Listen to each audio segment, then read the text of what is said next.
Judges chapter 19.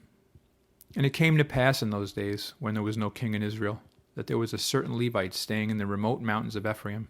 He took for himself a concubine from Bethlehem in Judah. But his concubine played the harlot against him and went away from him to her father's house at Bethlehem in Judah, and was there 4 whole months. Then her husband arose and went after her, to speak kindly to her and bring her back, having his servant and a couple of donkeys with him. So she brought him into her father's house, and when the father of the young woman saw him, he was glad to meet him. Now his father-in-law, the young woman's father, detained him, and he stayed with him 3 days. So they ate and drank and lodged there. Then it came to pass on the 4th day that they arose early in the morning, and he stood to depart. But the young woman's father said to his son-in-law, Refresh your heart with a morsel of bread, and afterward go your way.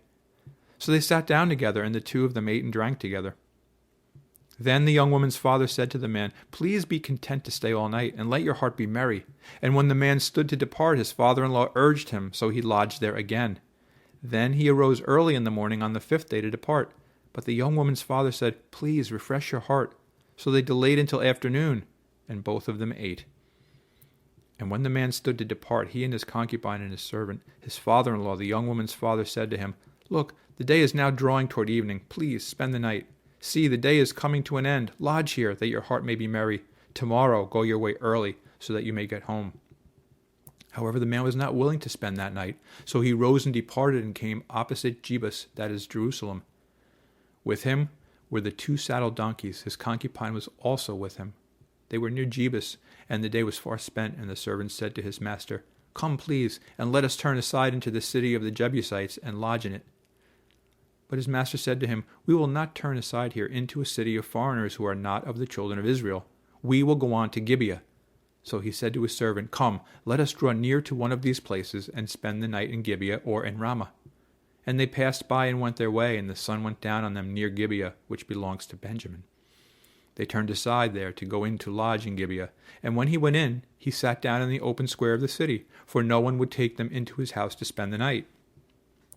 Just then an old man came in from his work in the field at evening, who also was from the mountains of Ephraim. He was staying in Gibeah, whereas the men of the place were Benjamites. And when he raised his eyes, he saw the traveler in the open square of the city, and the old man said, Where are you going, and where do you come from? So he said to him, We are passing from Bethlehem to Judah toward the remote mountains of Ephraim. I am from there. I went to Bethlehem in Judah. Now I am going to the house of the Lord. But there is no one who will take me into his house, although we have both straw and fodder for our donkeys, and bread and wine for myself, for your female servant, and for the young man who is with your servant. There is no lack of anything. And the old man said, Peace be with you. However, let all your needs be my responsibility. Only do not spend the night in the open square. So he brought him into his house and gave fodder to the donkeys, and they washed their feet and ate and drank. As they were enjoying themselves, suddenly certain men of the city, perverted men, surrounded the house and beat on the door. They spoke to the master of the house, the old man, saying, Bring out the man who came to your house, that we may know him carnally. But the man, the master of the house, went out to them and said to them, No, my brethren, I beg you, do not act so wickedly.